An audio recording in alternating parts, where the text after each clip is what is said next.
کہ جس کے بعد حساب کتاب شروع ہوگا اور عدل کے ساتھ ہر شخص کی قسمت کا فیصلہ ہو جائے گا۔ یکایک ایک آدمی میرے بالکل قریب چلایا، ہائے، اس سے تو موت اچھی تھی، اس سے تو قبر کا گڑھا اچھا تھا۔ میں ارد گرد کی دنیا سے بالکل کٹ چکا تھا کہ یہ چیخ نما آواز مجھے سوچ کی وادیوں سے حقیقت کے اس میدان میں لے آئی جہاں میں بہت دیر سے گمسم کھڑا تھا۔ لمحہ بھر میں میرے ذہن میں ابتدا سے انتہا تک سب کچھ تازہ ہو گیا۔ اپنی کہانی، دنیا کی کہانی، زندگی کی کہانی، سب فلم کی ریل کی طرح میرے دماغ میں گھومنے لگی۔ اس بھیانک دن کے آغاز پر میں اپنے گھر میں تھا۔ اس گھر کا محل وقوع خارجی دنیا کے کسی شخص کو سمجھایا نہیں جا سکتا۔ ایک ظاہر بھی نظر کے لیے یہ گھر قبر کا ایک تاریک گڑھا، مگر دراصل یہ آخرت کی دنیا کا پہلا دروازہ تھا، وہ دروازہ جسے اندر سے نہیں کھولا جا سکتا۔ مجھے اس دروازے کو کھولنے میں کوئی دلچسپی تھی بھی نہیں، کیونکہ میں اس دروازے سے گزر کر برزخ کی اس دنیا میں داخل ہو چکا تھا جس میں میرے لیے ختم نہ ہونے والی راحت تھی۔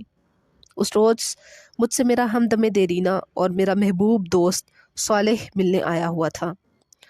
صالح وہ فرشتہ تھا جو دنیا کی زندگی میں میرے دائیں ہاتھ پر رہا۔ اس کی قربت موت کے بعد کی زندگی میں میرے لیے ہمیشہ باعث طمانینت رہی تھی، اور آج بھی ہمیشہ کی طرح ہماری پر لطف گفتگو جاری تھی۔ دوران گفتگو میں نے اس سے پوچھا، یار یہ بتاؤ تمہاری ڈیوٹی میرے ساتھ کیوں لگائی گئی ہے؟ بات یہ ہے عبداللہ کہ میں اور میرا ساتھی دنیا میں تمہارے ساتھ ڈیوٹی کیا کرتے تھے، وہ تمہاری برائیاں اور میں نیکیاں لکھتا تھا۔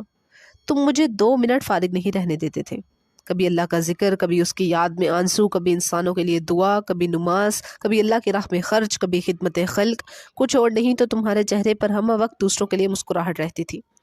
اس لیے میں ہر وقت کچھ نہ کچھ لکھتا ہی رہتا تھا۔ تم نے مجھے تھکا کر مار ہی ڈالا تھا، لیکن ہم فرشتے تم انسانوں کی طرح تو ہوتے نہیں کہ برائی کا بدلہ برائی سے دیں، اس لیے تمہاری اس برائی کے جواب میں بھی دیکھ لو کہ میں تمہارے ساتھ ہوں اور تمہارا خیال رکھتا ہوں۔ صالح نے انتہائی سنجیدگی سے میری بات کا جواب دیا۔ میں نے اس کی بات کے جواب میں اسی سنجیدگی کے ساتھ کہا، تم سے زیادہ برائی میں نے الٹے ہاتھ والے کے ساتھ کی ہے۔ وہ میرا گناہ لکھتا، مگر میں اس کے بعد فوراً توبہ کر لیتا، پھر وہ بیچارہ اپنے سارے لکھے لکھائی کو بیٹھ کر مٹاتا اور مجھے برا بلا کہتا کہ تم نے مٹوانا ہی تھا تو لکھوایا کیوں تھا۔ آخر کار اس نے تنگ آ کر اللہ تعالیٰ سے دعا کی کہ اس شخص سے میری جان چھڑائیں، اس لیے موت کے بعد سے اب تم ہی میرے ساتھ رہتے ہو۔ یہ سن کر صالح ہنسنے لگا اور بولا، فکر نہ کرو، حساب کتاب کے وقت وہ پھر آ جائے گا، قانون کے تحت ہم دونوں مل کر ہی تمہیں اللہ تعالیٰ کے سامنے پیش کریں گے۔ یہ بات کہتے کہتے اس کے چہرے پر گہری سنجیدگی کے آثار نمودار ہو گئے۔ وہ بولتے بولتے چپ ہوا اور سر جھکا کر ایک گہری خاموشی میں ڈوب گیا۔ میں نے اس کا یہ انداز آج تک نہ دیکھا تھا۔ چند لمحوں بعد اس نے سر اٹھایا تو اس کے چہرے سے ہمیشہ رہنے والی شگفتگی اور مسکراہٹ رخصت ہو چکی تھی اور اس کی جگہ خوف و حزن کے سایوں نے لے لی تھی۔ مجھے دیکھ کر وہ مسکرانے کی ناکام کوشش کرتے ہوئے بولا، عبداللہ، اسرافیل کو حکم مل چکا ہے، خدا کا وعدہ پورا ہونے کا وقت آ گیا ہے، اہل زمین کی مہلت ختم ہو گئی ہے، تم کچھ عرصہ مزید برزخ کے اس پردے میں خدا کی رحمتوں کے سائے میں رہو گے، مگر میں اب رخصت ہو رہا ہوں۔ اب میں تم سے اس وقت ملوں گا جب زندگی شروع ہوگی۔ تمہاری آنکھ کھلے گی تو قیامت کا دن شروع ہو چکا ہوگا۔ میں اس روز تم سے دوبارہ ملوں گا۔ زندگی کے ہنگامے جاری تھے، بازاروں میں وہی چہل پہل اور گہما گہمی تھی۔ New York, Los Angeles, London, Paris, Shanghai, Delhi, Moscow, Karachi, Lahore, ہر جگہ رونق میلے لگے ہوئے تھے۔ رات کو دن کر دینے والی سیلابی روشنیوں میں 20 کرکٹ میچ اور فٹ بال ورلڈ کپ کے مقابلے ان کو دیکھتے اور تالیاں بجاتے تماشائی۔ پب اور بار میں شراب پیتے اور کلبوں میں سٹرپ ٹیز دیکھتے بدمست لوگ۔ ہالی ووڈ اور بالی ووڈ کی ایکشن اور تھرل فلموں میں اداکاروں کے جلوے اور ان جلووں کے شوقین تماشبین۔ فلموں، ڈراموں، stage T V, belly dance اور فیشن شوز میں تھرکتی مٹکتی اپنے جسم کی نمائش کرتی ماڈلز اور اداکارائیں اور اس نمائش سے اپنی تجوریاں بھرتے سرمایہ دار۔ نئے دور کے نئے فاتحین عالم، نیشنل کمپنیوں کے مالکان اور ان کو اپنا علم و ہنر بیچ کر اپنے مستقبل کے خواب بننے والے باصلاحیت نوجوان، میڈیا کی چمک دمک، صحافت کے مرچ مسالے اور بازار سیاست کے ماند نہ پڑنے والے مکر و فریب کے ہنگامے، بازاروں میں گھومتے اور خریداری کرتے مرد و خواتین اور ان کو بلاتی رجھاتی دکانیں اور دکاندار، عمرا کے عشرت قدوں میں گونجتے ساز و آواز، غربا کے جھونپڑوں میں فکر و افلاس، شادیوں کی تقریبات میں خوشی کے نغمے، جنازوں اور ہسپتالوں میں غم و الم کے سائے۔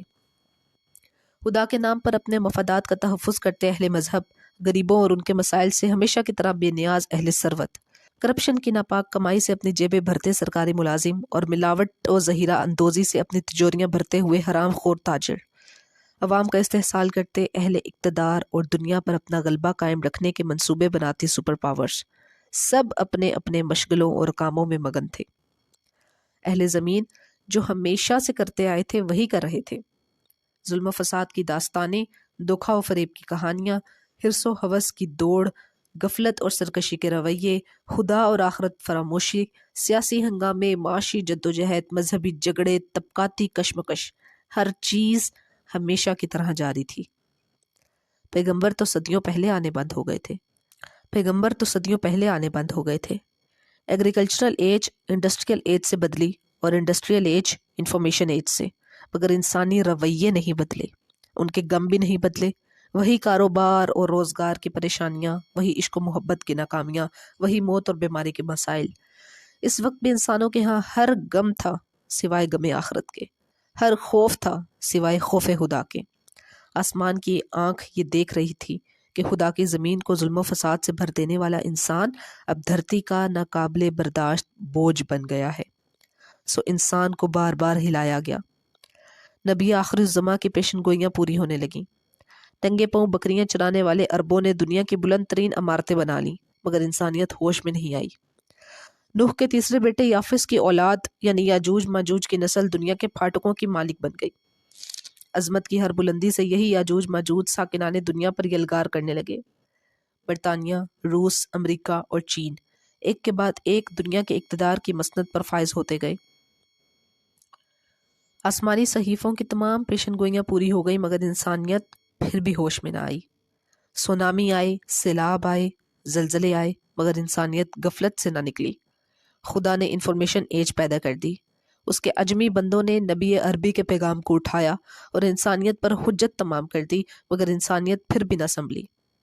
قیامت سے قبل قیامت کی منظرکشی آخری درجے میں کر کے انسانیت کو جھنجھوڑ دیا گیا، مگر لوگوں کے رویے میں کوئی تبدیلی نہ آئی، سو جسے آخر کار آنا تھا وہ آ گئی۔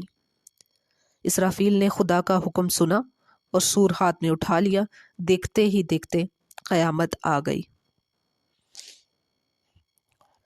سورج کی بساط لپیٹ دی گئی، تارے بے نور ہونے لگے، ہمالیہ جیسے پہاڑ ہوا میں روئی کے مانند اڑنے لگے، کوہسار ریگزار بن گئے، سمندروں نے پہاڑ جتنی اونچی لہریں اٹھانا شروع کر دیں، میدان سمندر بن گئے، زمین نے اپنے آتش فشاں باہر اگل دیے، وادیوں میں آگ کے دریا بہنے لگے، دھرتی نے اپنے سارے زلزلے باہر نکال پھینکے، زمین الٹ پلٹ ہو گئی، ڈروں میں بدلنے لگے، عمارتیں خاک ہونے لگیں، آبادیاں قبرستانوں کا منظر پیش کرنے لگیں۔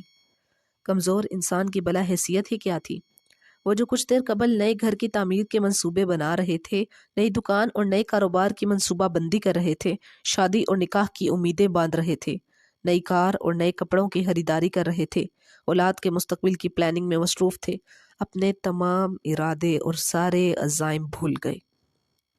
مائیں دودھ پیتے بچے چھوڑ کر بھاگیں، حاملہ عورتوں کے حمل گر گئے، طاقتور کمزوروں کو کچلتے اور نوجوان بوڑھوں کو چھوڑتے بھاگنے لگے، سونا چاندی سر راہ پڑے ہیں، نوٹ ہوا میں اڑ رہے ہیں، قیمتی سامان بکھرا ہوا ہے، مگر کوئی لینے والا سمیٹنے والا نہیں۔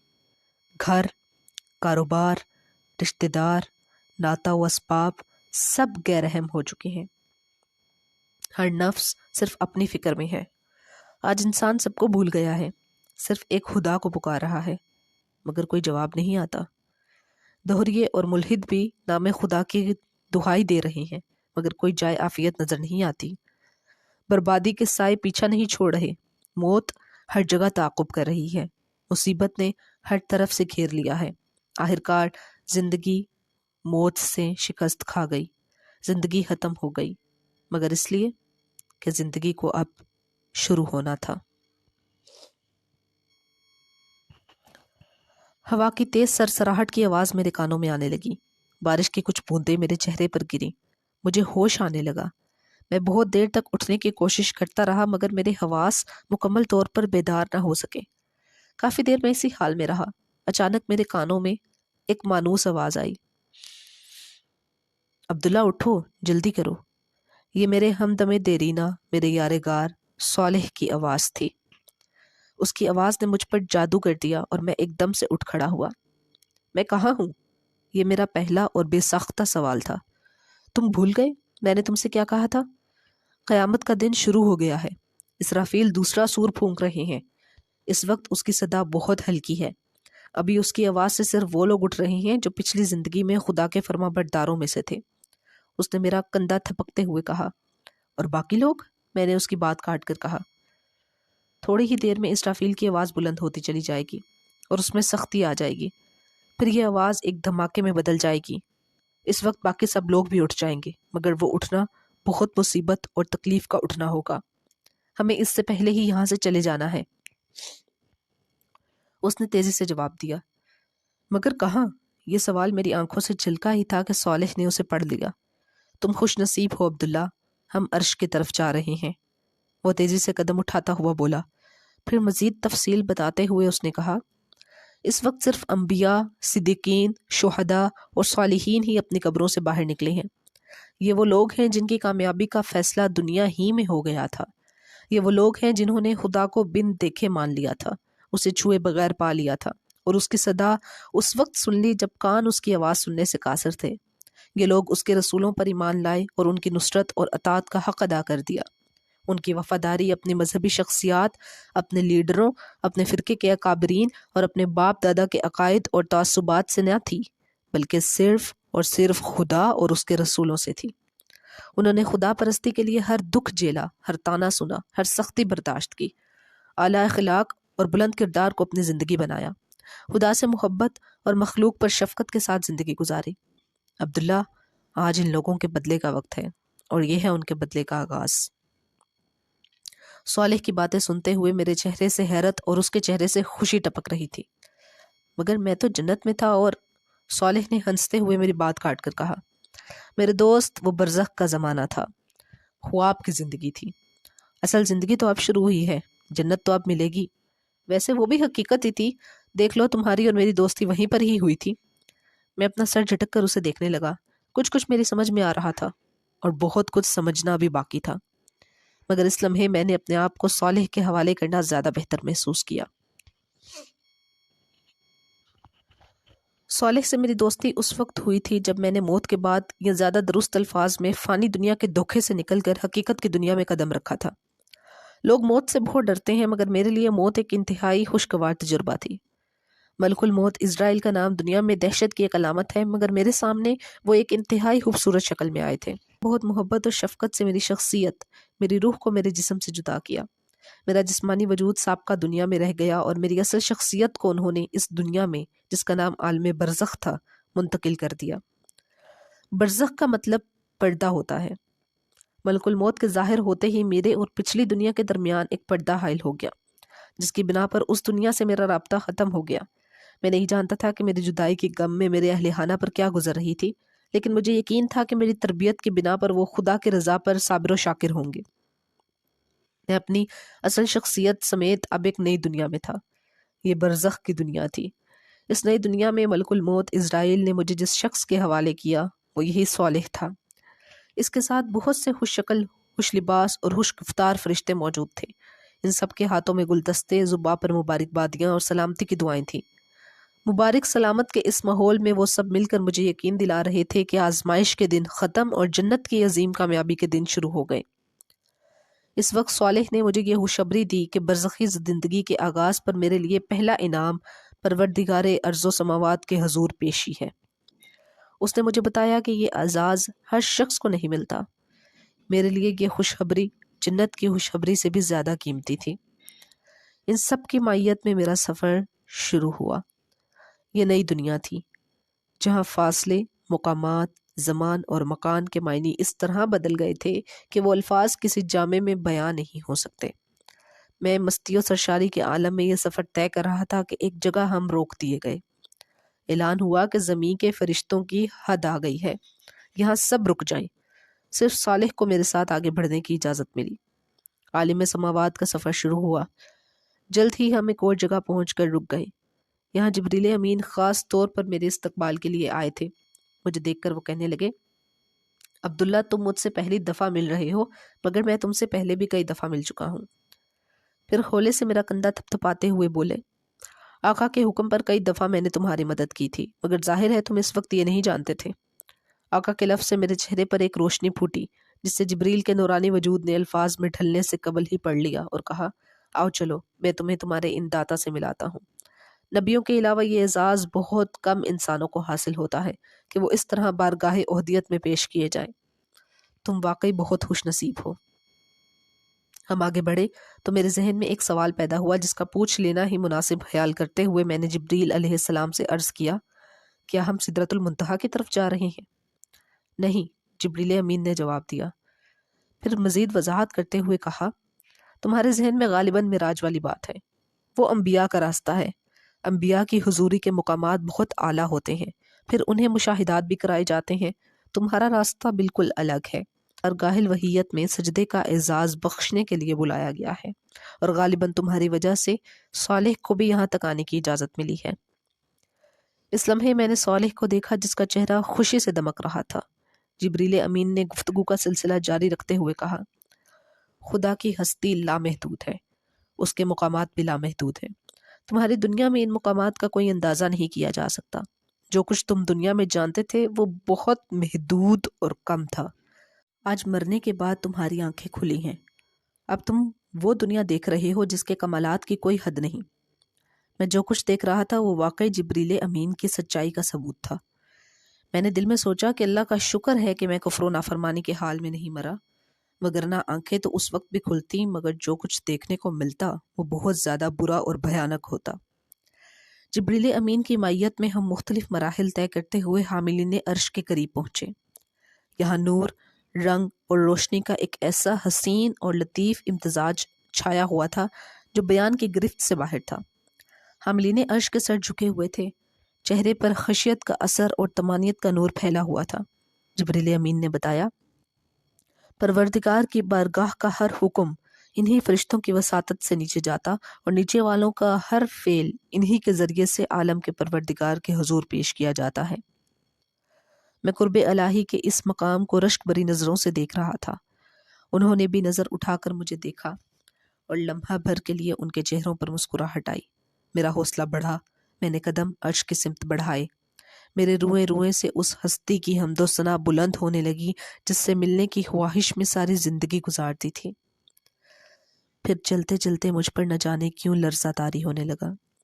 خدا سے ملنے کی شدید ترین خواہش پر اس کی عظمت کا احساس غالب آ گیا۔ اس لمحے مجھ پر اتنا شدید رعب طاری ہوا کہ میں گھبرا کر واپس پیچھے ہٹنے لگا۔ گرچہ عرش ابھی بہت دور تھا، مگر صاحب عرش کی عظمت کے احساس سے میری ہمت ٹوٹ گئی۔ مجھے لگا کہ اس لمحے میرا وجود کرچی کرچی ہو کر فضا میں بکھر جائے گا۔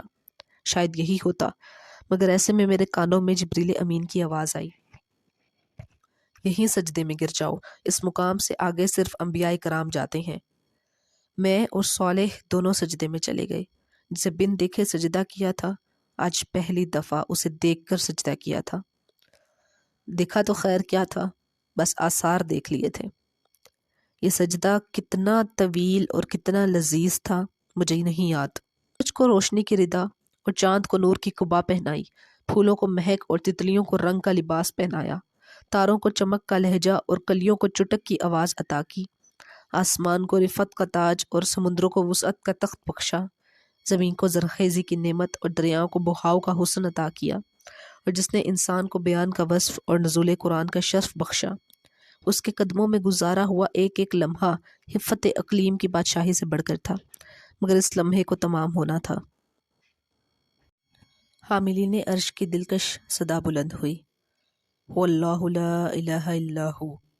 یہ اعلان تھا کہ صاحب عرش کلام کر رہا ہے۔ آواز آئی، میں اللہ ہوں، میرے سوا کوئی معبود نہیں۔ ہر سر سے لذیذ تر اس صدا میں وہ سحر تھا کہ میرا وجود سراپا گوش ہو گیا۔ میرا پورا جسم اور اس کی ہر قوت کانوں اور سماعت میں سمٹ آئی۔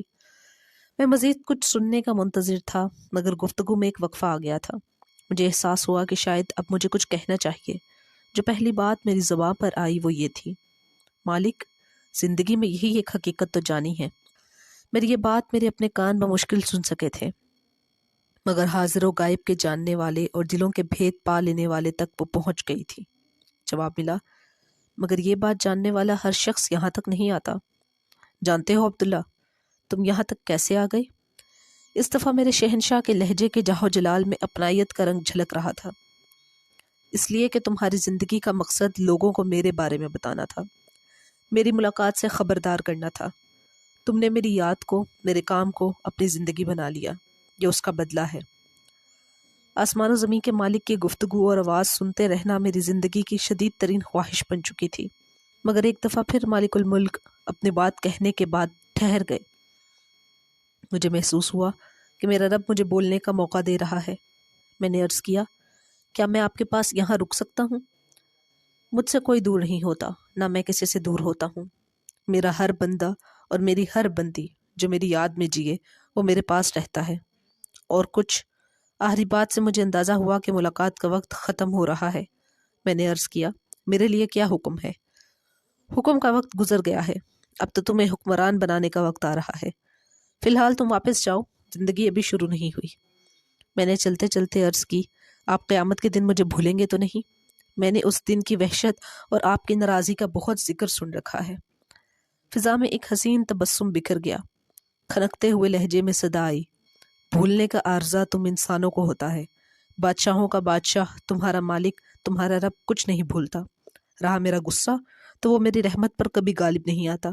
تم نے تو زندگی بھر مجھے امید اور خوف کے ساتھ یاد رکھا ہے، میں بھی تمہیں درگزر اور رحمت کے ساتھ یاد رکھوں گا۔ لیکن ایک لمحے کے شاہانہ توقف کے بعد ارشاد ہوا، تمہاری تسلی کے لیے میں صالح کو تمہارے ساتھ کر رہا ہوں، یہ ہر ضرورت کے موقع پر تمہارا خیال رکھے گا۔ یہ تھی میری اور صالح کی پہلی ملاقات کی رودات اور اس کے میرے ساتھ رہنے کی اصل وجہ۔ عالم برزخ میں میری زندگی جسم کے بغیر تھی، اس میں میرے احساسات، جذبات، تجربات اور مشاہدات کی کیفیت ویسی ہی تھی جیسی خواب میں ہوتی ہے، یعنی غیر مادی مگر شعور سے بھرپور۔ شعور سے بھرپور زندگی جس میں مجھے ان نعمتوں کا مکمل احساس رہتا جو جنت میں مجھے ملنے والی تھیں۔ صالح میری خواہش پر وقفے وقفے سے مجھ سے ملنے آتا رہا۔ ہر دفعہ وہ مجھے نت نئی چیزوں کے بارے میں بتاتا رہتا اور میرے ہر سوال کا جواب دیتا۔ آہستہ آہستہ ہماری دوستی بڑھتی گئی۔ پھر آخری ملاقات میں اس نے مجھے بتایا تھا کہ زندگی شروع ہونے والی ہے، اور اب میں اس کے ساتھ میدان حشر کو تیزی کے ساتھ عبور کرتا ہوا عرش کی طرف بڑھ رہا تھا۔ چلتے چلتے میں نے ارد گرد دیکھا تو تحت نظر ایک ہموار میدان نظر آیا۔ ماحول کچھ ایسا ہو رہا تھا جیسے فجر کی نماز کے بعد اور سورج نکلنے سے قبل کا ہوتا ہے، یعنی ہلکا ہلکا اجالا اور ہر طرف پھیلا ہوا تھا۔ اس وقت اس میدان میں کم ہی لوگ نظر آ رہے تھے، مگر جو تھے ان سب کی منزل ایک ہی تھی۔ میرے دل میں سوال پیدا ہوا کہ ان میں سے کوئی نبی یا رسول بھی ہے۔ میں نے صالح کو دیکھا، اسے معلوم تھا کہ میں کیا پوچھ رہا ہوں۔ کہنے لگا، وہ سب کے سب پہلے ہی اٹھ چکے ہیں، ہم انہی کے پاس جا رہے ہیں، کیا ان سے ملاقات کا موقع ملے گا؟ میں نے بچوں کی طرح اشتیاق سے پوچھا۔